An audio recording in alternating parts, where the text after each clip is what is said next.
बिस्मिल्लाहिर्रहमानिर्रहीम। अस्सलाम वालेकुम डियर स्टूडेंट्स। ऑनलाइन क्लासेस के लिए चैप्टर नंबर 5 से जो है वो हम अपना टॉपिक स्टार्ट कर रहे हैं। चैप्टर नंबर 5 है हमारे पास सर्कुलर मोशन। तो डेफिनेशन करते हैं। डेफिनेशन में क्या है हमारे पास कि the motion of a body in a circle is called circular और एंगुलर मोशन।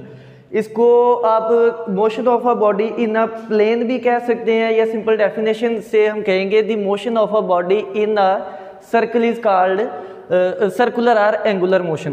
तो सर्कुलर मोशन को डिटेल में समझने से पहले जो है वो हम मोशन को डिफाइन करेंगे कि मोशन क्या होती है हमारे पास। तो चैप्टर नंबर 3 में हमने मोशन को डिफाइन कुछ इस तरह से किया था कि जब किसी ऑब्जेक्ट की पोजीशन चेंज होती है with respect to some fixed position, जब बॉडी की पोजीशन चेंज होती है with respect to some origin, वो हमारे पास ऑब्जेक्ट कहलाता है object is said to be in motion. Simply क्या है हमारे पास चेंज ऑफ पोजीशन।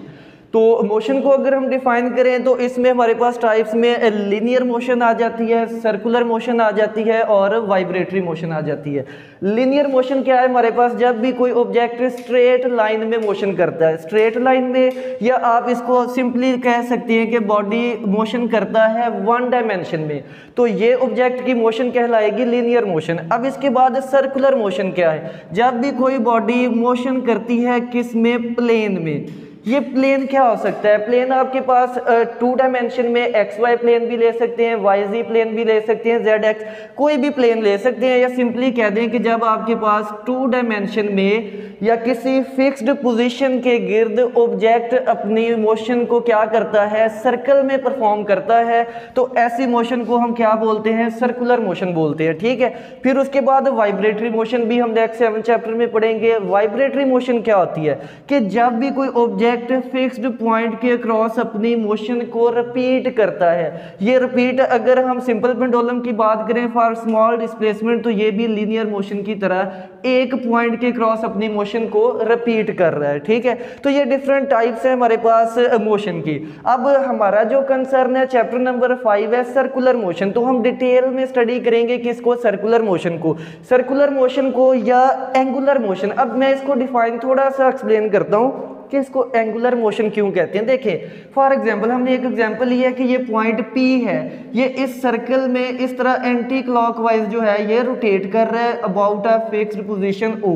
तो अब बेटा देखिएगा फॉर एग्जांपल ये इनिशियली है इस पॉइंट पे, यहाँ से ये मूव करके इस पॉइंट पे आएगा, यहाँ से ये मूव करके इस पोजीशन पे एंटी क्लॉकवाइज में ये मूव कर रहा है किसके क्रॉस, पॉइंट O के क्रॉस। ठीक है। तो एक चीज देखिए, मोशन में हमने ये बात की है कि ऑब्जेक्ट की पोजीशन चेंज होती है, पोजीशन चेंज होती है। फॉर एग्जांपल अगर हम स्ट्रेट लाइन में कहें तो ऑब्जेक्ट पहले फॉर एग्जांपल मूव कर रहा है तो उसकी 10 मीटर 20 मीटर 30 मीटर इस तरह ऑब्जेक्ट से या फिक्स्ड पॉइंट से वो दूर जा रहा है। लेकिन सर्कुलर मोशन में देखें कि इस पॉइंट P का जो O से डिस्टेंस है वो इस पॉइंट पे भी सेम है। जब ये पॉइंट इस पे आएगा इस जगह पे तो यहाँ पे भी इसका डिस्टेंस सेम है, इस पॉइंट पे आएगा तो यहाँ पे भी जो सेंटर पॉइंट से इसका जो डिस्टेंस है वो सेम है।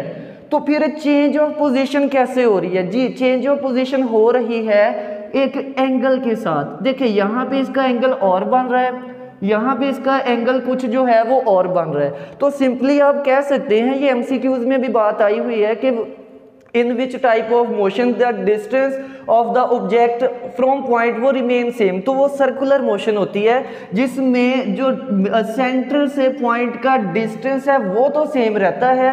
फिर ये मोशन कैसी हुई, ये मोशन ऐसी है कि जैसे जैसे ऑब्जेक्ट मूव करेगा इसका जो एंगल है बन रहा फिक्स्ड पोजीशन से वो चेंज हो रहा है। तो इसके अकॉर्डिंग हम इसको सर्कुलर मोशन का जो दूसरा नाम है वो एंगुलर, के एंगल के साथ ऑब्जेक्ट जो है वो अपनी मोशन कर रहा है, इसलिए इसको हम एंगुलर मोशन का नाम देते हैं। ठीक है। अब एंगुलर मोशन को नेक्स्ट जो है हमने कैटेगराइज किया हुआ है इसकी डिफरेंट कह लें कि कैटेगरीज में। फर्स्ट हम इसको सर्कुलर मोशन भी आपने मतलब अक्सर आपने सुना होगा कि कहीं पे हम सर्कुलर का वर्ड यूज़ करते हैं, कहीं पे हम जो है वो रोटेशनल का वर्ड यूज़ करते हैं। तो अब देखते हैं कि इनमें है क्या डिफरेंस, क्यों इनको हम जो है वो डिफ्रेंशिएट कर रहे हैं। तो इसमें हम डेफिनेशन के अकॉर्डिंग इसको एक्सप्लेन करेंगे।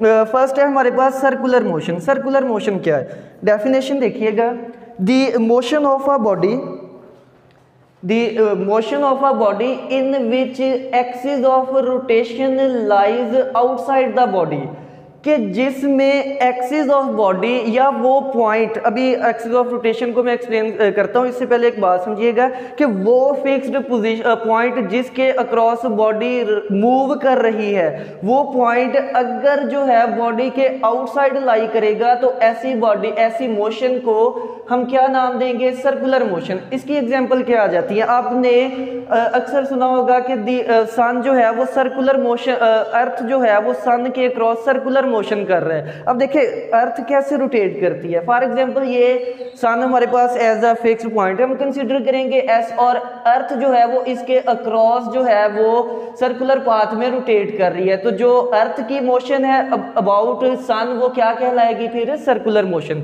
फिर इसकी और भी बहुत सारी एग्जांपल आ सकती हैं। फॉर एग्जांपल आप कह सकते हैं कि जो इलेक्ट्रॉन है वो न्यूक्लियस के अक्रॉस क्या कर रहे हैं? सर्कुलर एटम में जो है वो रोटेट, जो हमारे पास सर्कुलर मोशन जो है वो परफॉर्म कर रहे हैं। ठीक है, अब जो सेकंड पॉइंट है हमारे पास वो है रोटेशनल मोशन। रोटेशनल मोशन क्या है? Simply the motion of a body in which axis of rotation lies inside the body, कि जब वो फिक्स्ड पॉइंट जिसके अक्रॉस बॉडी जो है वो मूव कर रही है वो बॉडी के इनसाइड लाई करेगा, axis of rotation inside the body होगा, तो ऐसी मोशन को क्या बोलेंगे हम? Rotational motion. एग्जांपल क्या है? अब अर्थ की मोशन दो तरह की है जो हम डिस्कस करते हैं, कि एक तो वो सन के अक्रॉस सर्कुलर पाथ में रोटेट कर रहा है, दूसरा वो क्या काम करता है? दूसरा वो अपने ही एक्सिस के गिर्द भी तो मूव करता है, तो उसकी मोशन, अब देखिए जब वो अपने एक्सिस के गिर्द इस तरह रोटेट करेगा तो जो सेंट्रल पॉइंट है या जो एक्सिस ऑफ पॉइंट है वो बॉडी के या अर्थ के इनसाइड लाई करेगा। ये एग्जांपल से देख सकते हैं, ये एंटी क्लॉकवाइज में ये एक्सिस ऑफ रोटेशन के अक्रॉस रोटेट कर रहा है, तो ये इनसाइड लाई कर रहा है क्या? Axis of rotation. तो ये मोशन क्या होगी हमारे पास? Rotational motion.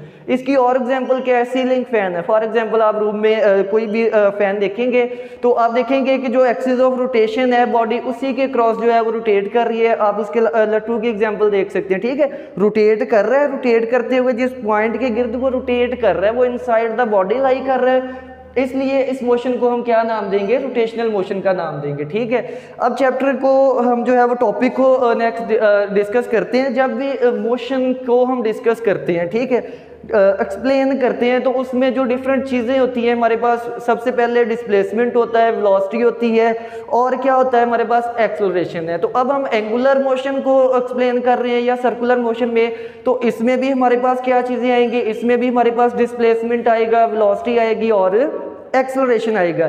लेकिन यहाँ पे डिफरेंस क्या होगा? चूंकि ये एंगुलर मोशन है तो डिस्प्लेसमेंट को हम क्या नाम देंगे?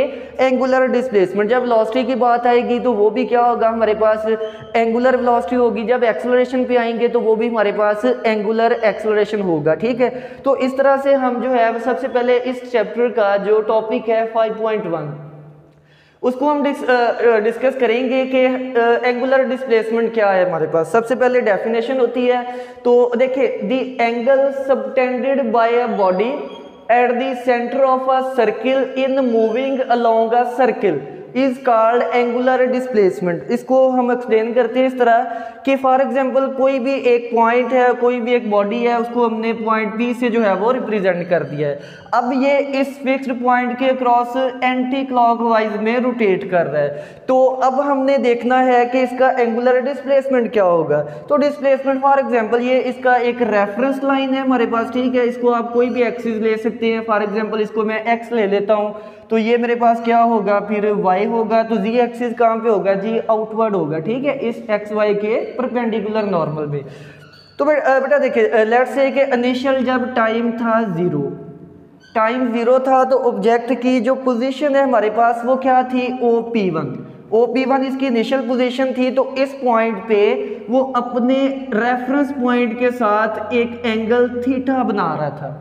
अब एंगल थीटा इसकी क्या होगी? Initial position. एंगल थीटा क्या है? इसकी इनिशियल पोजीशन। अब ये एंटी क्लॉकवाइज में रोटेट कर रहा है। For example after time t plus delta t, जब इनिशियल टाइम t था हमारे पास, उसके बाद जो टाइम है t प्लस डेल्टा t, मतलब मूव कर रहा है टाइम पास हो रहा है, टाइम इंक्रीज हो रहा है, तो हमारे पास इसकी जो मोशन है वो भी कर रहा है एंटी क्लॉकवाइज में, तो इसकी पोजीशन भी चेंज होगी। तो for example after some time इसकी पोजीशन जो है वो OP2 हो जाती है। तो अब बेटा देखिए इनिशियल इसका एंगल था थीटा, अब जब ये OP2 पे है तो अब एंगल क्या हो गया हमारे पास, थीटा प्लस डेल्टा थीटा। तो ये इसकी OP1 इनिशियल पोजीशन है हमारे पास और OP2 क्या है, इसकी फाइनल पोजीशन है। अगर हम देखें तो डेल्टा टी टाइम में ऑब्जेक्ट ने इनिशियल एंगल तो थीटा था, अब डेल्टा टी टाइम में T plus delta T time में कितना एंगल सबटेंड किया है, डेल्टा थीटा। तो ये डेल्टा थीटा फिर हमारे पास क्या होगा, इसका एंगुलर डिस्प्लेसमेंट।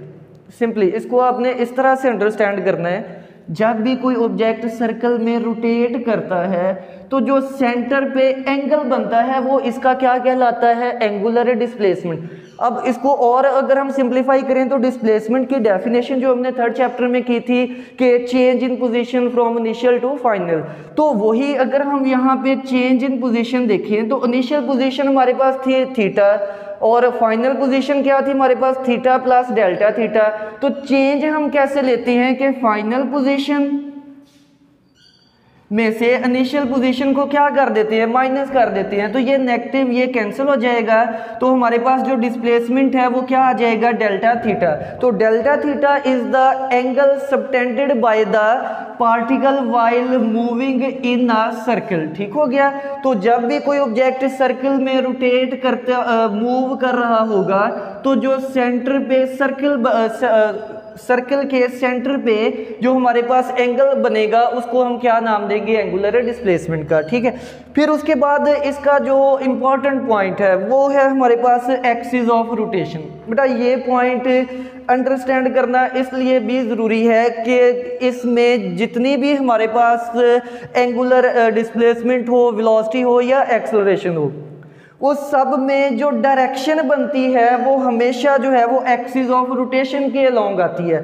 तो अब एक्सिस ऑफ रोटेशन होता क्या है, इसकी डेफिनेशन पहले देखते हैं कि is a straight line. Axis of rotation क्या है, हमारे पास एक स्ट्रेट लाइन है जो पास कर रही है कहाँ से, थ्रू सेंटर से पास कर रही है and is normal to the plane of circle. Simply axis of rotation क्या है, हमारे पास एक स्ट्रेट लाइन है जो सेंटर से पास कर रही है और नॉर्मल या परपेंडिकुलर होती है किसके, प्लेन ऑफ द सर्कल के। फॉर एग्जांपल मैं यहाँ पे एक सर्कल ले रहा हूँ, बेटा देखिएगा इसको। फॉर एग्जांपल बेटा मैं एक पॉइंट P है जो एक सर्कल में इस तरह XY प्लेन में हॉरिजेंटल में जो है वो इस तरह सर्कल में मूव कर रहा है। ठीक है। तो ये X एक्सिस है और ये क्या है, इसका Y एक्सिस। ठीक है। एक्सिस ऑफ रोटेशन क्या होगा, एक्सिस ऑफ रोटेशन XY के परपेंडिकुलर। अब अगर हम XY के परपेंडिकुलर देखें तो कौन सा Z एक्सिस आ रहा है हमारे पास, Z एक्सिस। XYZ आप इस तरह से देख सकते हैं, हमारे पास ये XY और जो XY इनके परपेंडिकुलर, अब परपेंडिकुलर आउटवर्ड आ रहा है, परपेंडिकुलर आउटवर्ड ड्रा नहीं कर सकते तो यहाँ पे हम जो है वो इस तरह लाइन लगा देते हैं Z। देखिएगा अगर तो सर्कुलर मोशन हो रही है XY प्लेन में तो जो एक्सिस ऑफ रोटेशन होगा वो कहाँ पे होगा, Z। क्यों होगा, क्योंकि X और Y के परपेंडिकुलर कौन सा एक्सिस होता है, Z एक्सिस होता है। सिमिलरली अगर YZ एक्सिस में सर्कुलर मोशन हो रही है तो नॉर्मल कहाँ पे आएगा, सिंपली हमारे पास X एक्सिस में। तो इसको फाइंड करने का तरीका क्या है वो भी समझ लें। जिस डायरेक्शन में रोटेशन हो रही है, आपने अपनी राइट हैंड की फिंगर्स को कर्ल करना है उस डायरेक्शन में जिस डायरेक्शन में रोटेशन हो रही है, और जो थंब होगा वो डायरेक्शन देगा किसकी बेटा, एक्सिस ऑफ रोटेशन की। दोबारा जिस डायरेक्शन में रोटेशन हो रही है आपने राइट हैंड की फिंगर्स को कर्ल करना है उस डायरेक्शन में, और जो थंब होगा वो डायरेक्शन देगा किसकी, एक्सिस ऑफ रोटेशन की। फॉर एग्जांपल ये मेरे पास ना XY प्लेन में इस तरह से जो ऑब्जेक्ट है वो सर्कुलर मोशन कर रहा था, तो ये एंटी क्लॉकवाइज, ये क्या कौन सी रोटेशन है, एंटी क्लॉकवाइज। तो ये थंब देखे किस तरफ आ रहा है, आउटवर्ड आ रहा है। तो आउटवर्ड जो इसकी लाइन हम ड्रा करेंगे वो क्या कहलाएगी, किसके लॉन्ग होगी, हमारे पास Z एक्सिस के। ठीक है, outward outward, out of the board जो है वो हमारे पास इसका क्या होगा, एक्सिस ऑफ रोटेशन। अगर इसी तरह ये मतलब हॉरिजेंटल में बनाया हुआ है मैंने, हॉरिजेंटल में बनाएंगे तो अपवर्ड ये आपके पास क्या आएगा, एक्सिस ऑफ रोटेशन आएगा। ठीक हो गया। तो यहाँ से हमने क्या चीज़ समझी है, एक तो एंगुलर डिस्प्लेसमेंट की डेफिनेशन है, वो सिंपली क्या है कि सेंटर पे जो सर्कल के सेंटर पे जो एंगल सबटेंड होता है जब सर्कल में कोई बॉडी मूव करती है उसको एंगुलर डिस्प्लेसमेंट कहते हैं। रिप्रेजेंट किससे करते हैं, डेल्टा थीटा से। फिर उसके बाद एक्सिस ऑफ रोटेशन क्या होता है, is a straight line passing through centre and is normal to the plane of circle. ठीक है। इसके बाद बेटा हम एंगुलर डिस्प्लेसमेंट को फर्दर जो है वो डिस्कस करते हैं। इसमें सबसे पहले हमारे पास आ जाती है कन्वेंशन, रवायत क्या होती है। वो कहता है कि एंटी क्लॉकवाइज रोटेशन, जब भी कोई बॉडी एंटी क्लॉकवाइज, जिस तरह ये है एंटी क्लॉकवाइज रोटेट कर रहा है, तो यहाँ पे जो डेल्टा थीटा एंगल बनेगा उसको हमेशा हम क्या लेंगे, पॉजिटिव। ये एमसीक्यूज के लिए बात इंपॉर्टेंट है कि क्लॉकवाइज रोटेशन में डेल्टा थीटा जो एंगुलर डिस्प्लेसमेंट है उसको पॉजिटिव लेते हैं। और जब हमारे पास रोटेशन कैसी होगी बेटा, या सर्कुलर जो मोशन है, रोटेशन है, वो कैसी होगी, क्लॉकवाइज होगी, तो उसके लिए जो एंगुलर डिस्प्लेसमेंट है वो क्या लेंगे, नेगेटिव। सिंपल। क्लॉकवाइज के लिए पॉजिटिव और एंटी क्लॉकवाइज रोटेशन के लिए हमारे पास डेल्टा थीटा क्या आएगा, नेगेटिव आएगा। ठीक है। फिर उसके बाद ये क्वांटिटी जिस तरह हमारे पास डिस्प्लेसमेंट है, अगर तो लीनियर मोशन में बात करें तो लीनियर मोशन में हम डिस्प्लेसमेंट को जो है वो वेक्टर क्वांटिटी कंसीडर करते हैं विदाउट एनी रिस्ट्रिक्शंस। ठीक है। लेकिन बेटा यहाँ पे हमारे पास जो एंगुलर डिस्प्लेसमेंट है ना, यहाँ पे रिस्ट्रिक्शंस हैं कुछ। वो क्या है, वो कहता है for small value of delta theta the angular displacement is vector, कि जब आपके पास जो सेंटर पे एंगल बन रहा है वो स्मॉल वैल्यू हो। ठीक है। For small interval of motion के लिए हम एंगुलर डिस्प्लेसमेंट को लेंगे तो वो जो क्वांटिटी आएगी हमारे पास वो वेक्टर होगी।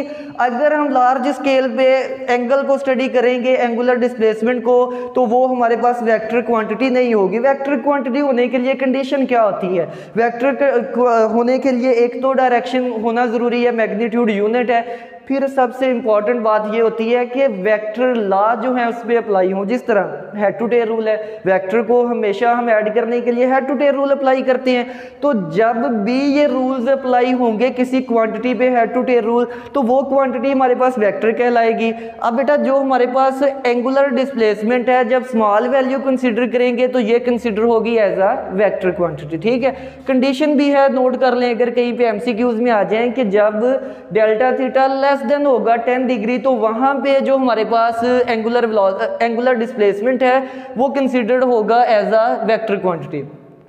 फिर इसके बाद वेक्टर क्वांटिटी तो हम बोल रहे हैं तो वेक्टर के लिए डायरेक्शन होती है। तो अब इसकी डायरेक्शन कैसे मालूम करते हैं, डायरेक्शन बेटा इसकी पहली बात, ये एमसीक्यूज के लिए इंपॉर्टेंट, इसकी जो एंगुलर डिस्प्लेसमेंट है its direction is always normal to the plane of circle, कि जो एंगुलर डिस्प्लेसमेंट है उसकी डायरेक्शन हमेशा प्लेन ऑफ सर्कल के क्या होती है, नॉर्मल होती है या परपेंडिकुलर होती है। ठीक है। तो अब दूसरी बात ये लिखी है कि अलोंग एक्सिस ऑफ रोटेशन, ये दो बातें हैं लेकिन दोनों का मीनिंग एक ही है। अभी हम जो है वो एक्सिस ऑफ रोटेशन को डिफाइन करके आए हैं कि एक्सिस ऑफ रोटेशन क्या होता है, हमेशा हमारे पास सर्कल के प्लेन के परपेंडिकुलर होता है। ठीक है। तो जो एंगुलर डिस्प्लेसमेंट है उसकी डायरेक्शन भी बेटा क्या आ रही है, क्या बता रहे हैं हम कि इसकी डायरेक्शन भी सर्कल के प्लेन के क्या होगी, परपेंडिकुलर या नॉर्मल होगी। तो अब एक्सिस ऑफ रोटेशन में भी नॉर्मल में है और इसकी डायरेक्शन भी नॉर्मल में है, तो फिर हम क्या कहेंगे कि जो एंगुलर डिस्प्लेसमेंट है इसकी डायरेक्शन किसके अलोंग होती है, अलोंग एक्सिस ऑफ रोटेशन होती है एमसीक्यूज के लिए। ठीक है। फिर इसके लिए इंपॉर्टेंट पॉइंट एक ये है कि it can be shown by right hand rule. Again angular displacement की डायरेक्शन को बताने के लिए हम क्या यूज कर सकते हैं, राइट हैंड रूल इस्तेमाल कर सकते हैं। अब define right hand grip rule, तो बेटा उसके डिफाइन करेंगे अभी राइट हैंड ग्रिप रूल।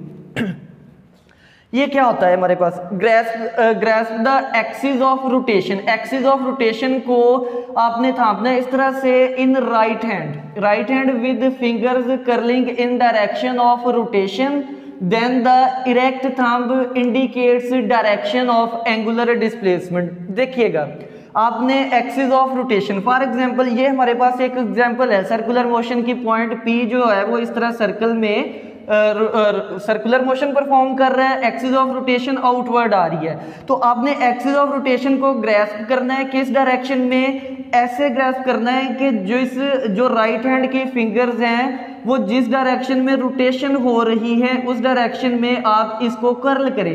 ये देखिए इस डायरेक्शन में सॉरी रोटेशन हो रही है, फिंगर्स को कर्ल किया तो ये थंब देखिए किस तरफ आ रहा है, आउटवर्ड आ रहा है। तो ये थंब जो है ये डायरेक्शन दे रहा है बेटा किसकी, एंगुलर डिस्प्लेसमेंट की। और यही तो बात हमने कहाँ पे की थी, एक्सिस ऑफ रोटेशन में, कि एक्सिस ऑफ रोटेशन में भी तो हमारे पास जो थंब है वो डायरेक्शन देता है। कब देता है, जब फिंगर्स को हम कर्ल करते हैं इसकी मोशन की डायरेक्शन में।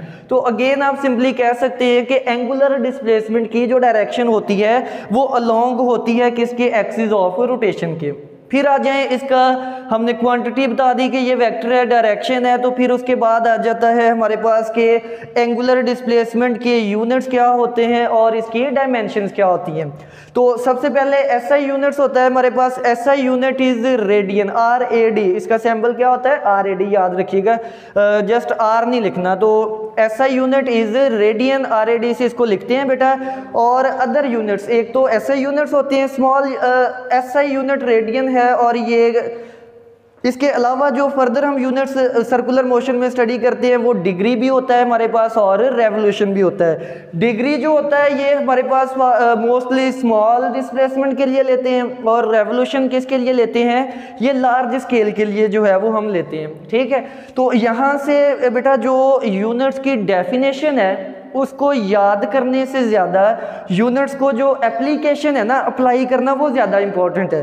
तो आप बुक से देख सकते हैं रेडियन की भी डेफिनेशन होगी, डिग्री की भी होगी, रेवोल्यूशन की भी होगी। ठीक है, लेकिन मैंने बात बोली है कि इनकी डेफिनेशन को याद करने से ज़्यादा इनका जो इस्तेमाल है वो ज़्यादा इंपॉर्टेंट है। एसआई यूनिट रेडियन है, इसको मैं एक्सप्लेन कर देता हूँ ये क्या होता है। फॉर एग्जाम्पल ऑब्जेक्ट जो है वो सर्कल में मोशन कर रहा है बेटा। फॉर एग्जांपल यहाँ से ऑब्जेक्ट इस पोजीशन पे जाता है, ठीक है, ये P1 हो गया, ये क्या है हमारे पास P2 हो गया। तो बेटा देखिए सर्कल के सर्कमफेरेंस पे ये दो रेडियस के दरमियान जो लेंथ है इसको हम आर्क लेंथ बोलते हैं, ऐसे रिप्रेजेंट करते हैं। ठीक है, अब जब ऑब्जेक्ट P1 से P2 पे जाता है तो सेंटर पे एक एंगल थीटा बनता है। ठीक है, तो अब बेटा ये एंगल थीटा रेडियन होगा, ये एंगल थीटा क्या होगा, रेडियन में हम तब लेंगे या 1 रेडियन तब लेंगे जब हमारे पास सर्कल की ये जो आर्क लेंथ बन रही है ये इक्वल हो रेडियस ऑफ द सर्कल। देखें बात समझिए मेरी, ऑब्जेक्ट था पॉइंट P1 पे ये इस तरह मूव कर रहा है। फॉर एग्जांपल ये P2 पे है, ये कहीं पे भी जा सकता है। ठीक है, यहाँ पे आ जाए, यहाँ पे आ जाए। ठीक है, लेकिन एंगल जो है वो 1 रेडियन होगा। कब होगा 1 रेडियन, कि ऑब्जेक्ट पॉइंट P से ऐसे पॉइंट पे जाए कि जो सर्कल की सर्कमफेरेंस पे ये जो आर्क लेंथ बन रही है जिसको हम ऐसे रिप्रेजेंट कर रहे हैं, ये सर्कल के रेडियस R के बराबर हो जाए, तो सेंटर पे जो एंगल बनेगा वो कितना होगा, वो 1 रेडियन का होगा। तो ये रेडियन की डेफिनेशन है। ठीक है, तो इसके बाद वही बात के SI unit radian, other units क्या है, डिग्री और रेवोल्यूशन। ठीक है, फिर बेटा इंपॉर्टेंट बात के angular displacement has no dimensions. तो एंगुलर डिस्प्लेसमेंट की कोई भी डायमेंशंस जो है वो नहीं होती। क्यों नहीं होती है, कभी फार्मूला बिठाएगा उसमें मैं आपको एक्सप्लेन करता हूँ कि इसकी डायमेंशंस जो हैं वो क्यों नहीं होती।